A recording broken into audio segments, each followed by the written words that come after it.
Nik balorazio baikorra egiten dut. Uste dut aldaketa nabarmena izan dela gure herrian, egiteko moduak, egiten ari garela gauzak, hau da, Hondarribia bat martxan daukagu orain. Eta uste dut geldialdi sakon batetik atera eta Hondarribia martxan dagoen herri bat dugula, ikusi besterik ez dago herrian egiten ari diren 11 proiektu, batzuk ja gauzatuak ikusten ditugu, beste batzuk gauzatzear eta oraindik baditugu baita ere erronka ugari, baina uste dut aldaketa nabarmena izan dela. Egia esan alkate izatea uste dut inork ez dula jakiten zer den behin lanean hasten eta jartzen den artean, ez? Eta oso gauza politak dira, baina oso intentsua da.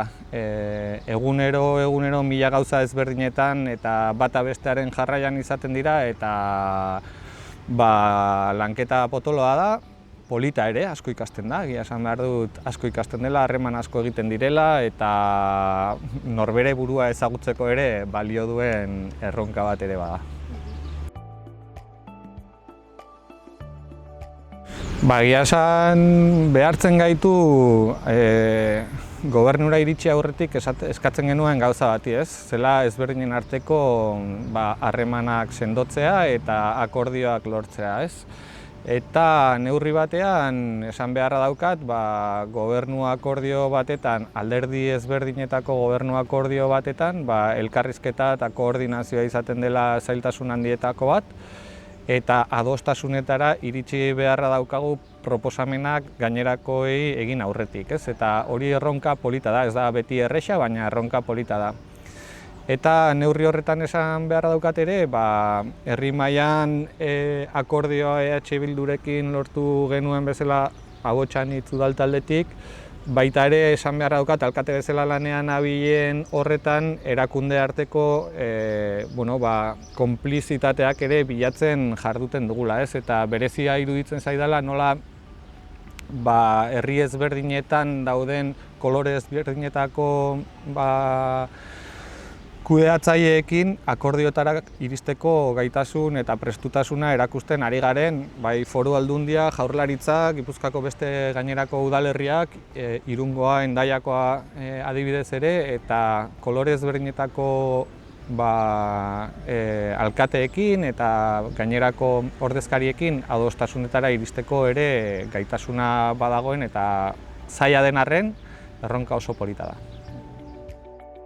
Alardearekin gertatzen zaiguna da, gauzak mugitzen hasten garen heinean tentsio guneak edo handitu egiten direla, ez? Eta egia da, elkarrizketaren bitartez eta akordiotara iristeko asmoz jarduten ari garela, behin eta berriro eta insistituko dugu akordiotara iritsi beharra daukagula, herri bezala, eta lanketa handia egiten ari gara, zuk esan duzun bezala, baina gaude momentu batean non tentsio egoerak maila bat gora egin duen aurreko urteko alardea eta aurreko egunak oso momentu gogorrak izan ziren. Zuk esan duzun bezala Jaizkibel konpainia gisa aitortu zuen udaletxeak eta baimenen gaian eta beste konpainiak bezalako trataera izan du, udalaren aldetik behintzat, baina horrek eragin zuen erreakzio bat, eta erreakzio hori oso mingarria izan zen. Gure aldetik jarraituko ditugu elkarrizketa espazioak sustatzen, jarraituko dugu akordiotara iristeko aukerak bilatzen, baina lortu behar dugu egonkortzea eta horretarako ere 2025. Urtean dei egin diogu herritarrei, ez? Udaletik bakarrik ezin dugu esan elkarrizketak eduki behar ditugula, udaletik bakarrik ezin ditugu akordioak lotu edo, baizik eragileek, herritarrek ere urrats bat eman behar dute neurri batean horrelako herri mailako adostasun batetara iristeko, ez? Uste dugu alardea herriko jaiegun nagusiena den heinean eta herri nortasuna adierazten duenean herritar guztioi onura ekarriko digula alarde alai, paketsu eta sentimentu guztiak espazio berdinean kabida edukitzeko aukera lortzen baldin badugu. Horrek emango digulako askoz ere identitate sendoago bat, emango digulako bizikidetza sendoago bat, eta uste dugu aukerak askoz ere gehiago direla mehatxuak baino. Momentu honetan ere esan beharra daukat, oso aldendutak ikusten ditudala posturak, ez dudala topatzen elkar lotuko diguten inolako aukerarik edo gunerik. Saiatuko naiz bilatzen, segituko dut ekintza horretan, eskatzen dudana baita ere da, lehen esan dudan bezala, borondatea, ez?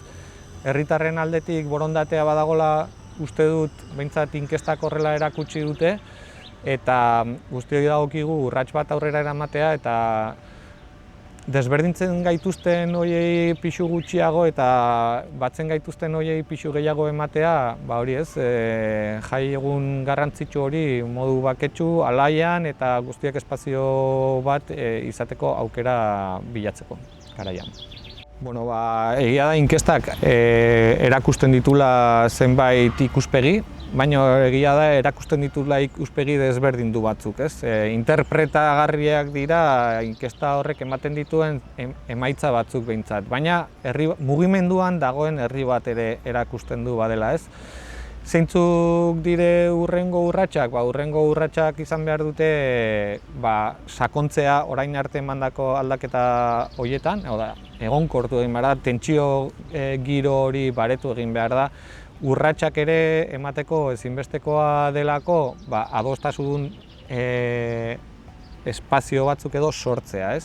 Guk sinisten dugu elkarrizketan, guk sinisten dugu akordiotara iritsi gaitezkela herritarrak, desadostasunean egonda ere adostasunak bilatu behar ditugu, eta herritarrei dei eginez baita ere horretan parte hartzera, gu jarraituko dugu, ez? Bai konferentziak eginez, bai elkarrizketa guneak bilatuz, bai herritarrak aktibatuz, eta saiatuko gera denek izan dezatela aukera herrian alardea jai giro batean bizitzekoa.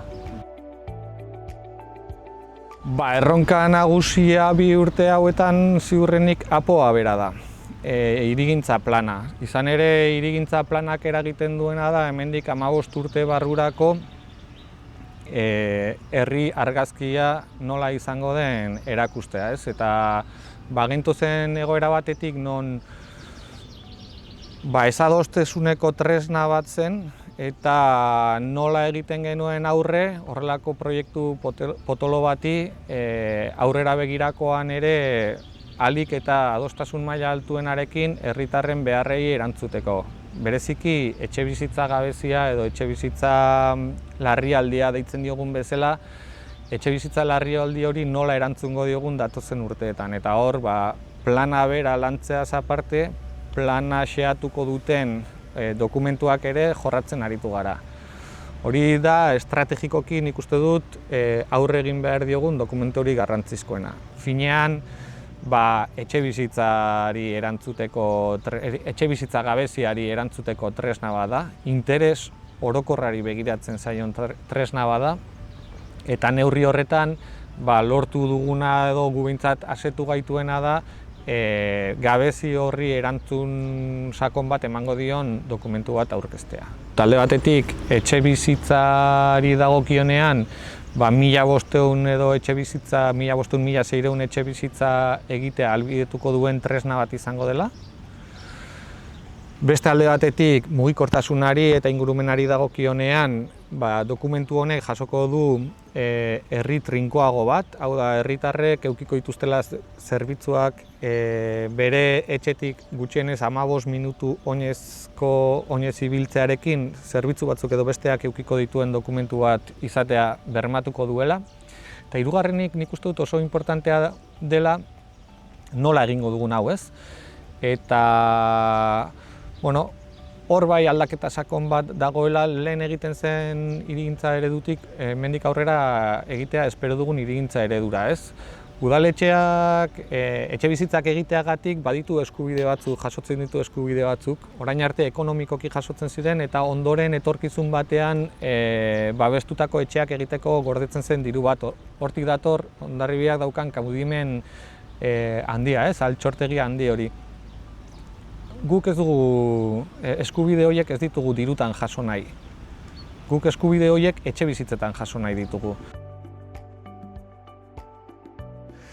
Beste gaia da barne antolamendua, udaletxe barne antolamendua. Izan ere aurkitu genuen udaletxe bat estrukturalki oso ahulduta zegoena, langilegoaren ikuspegitik, aldi baterakotasunaren ikuspegitik, eta horretan jarduten ari gara oso modu sakonean, izan ere utzi nahi dugu legealdi honetan estruktura bat finkoa dena eta sendoa dena. Horretarako sail ezberdinak sortu dira, langilegoaren egonkortze prozesua burutu da, eta orain lanpostuen egonkortzearekin jarraitu beharra daukagu oposaketa lehiaketen bitartez. Eta 2025ko urte honetan ja 15 bat lanpostu atera dira oposaketa bitartez egonkortzera, eta urte amaitu aurretik beste 5 edo 6 ateratzeko asmoa ere badaukagu, beraz. Hor ere erronka oso handia daukagu, gu izan edo beste bat izan etorkizunean estruktura sendo eta potente bat eduki ahal izateko. Horrek ematen baitio azken finean proiektua gauzatzeko gaitasuna udaletxe bati. Etorkizuneko Hondarribia irudikatzen dut herritarrak herrian gustura bizitzeko espazioak izango dituzten leku bat bezala. Iruditzen zaigu oso garrantzizkoa dela auzo bihotzak kontzeptua ere sartu dugula, eta hasieran aipatu dut modu arinean agian, herritarrek bizi diren tokitik gertu kultur aisialdirako aukera eukitzea, kirol egiteko aukera eukitzea, inguruko auzoetara joan etorriak erresak egitea izatea herritarrentzako. Zoriontsu eta elkarrekin bizitzeko erraminta bat izatea espero dut apo hau. Horretarako ari gara lanean, hitzarmenak hasi garaia sinatzen ere, dokumentua lantzen genuen bitartean ere aurreratzen joan gara lehenbailen gauzatu ahal izateko erraminta bat izateko. Izan ere, 97ko dokumentu bat daukagu gaur egun indarrean, zaharkituta, gaur egun legediak asko aldatu dira, eta urgentzia daukagu.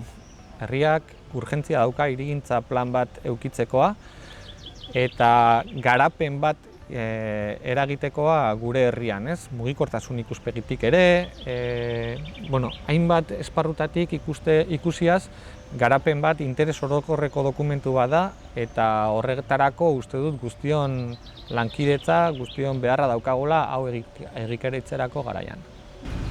Gure baldintza, gure barnean dagoen printzipio nabarietako bat da Hondarribian bizi eta lan egin nahi dugula, eta horretarako Hondarribian bizi eta lan egin ahal izateko Hondarribitik lan egin behar dugu hori sustatu ahal izateko, eta horretan gabiltza buru belarri lanean.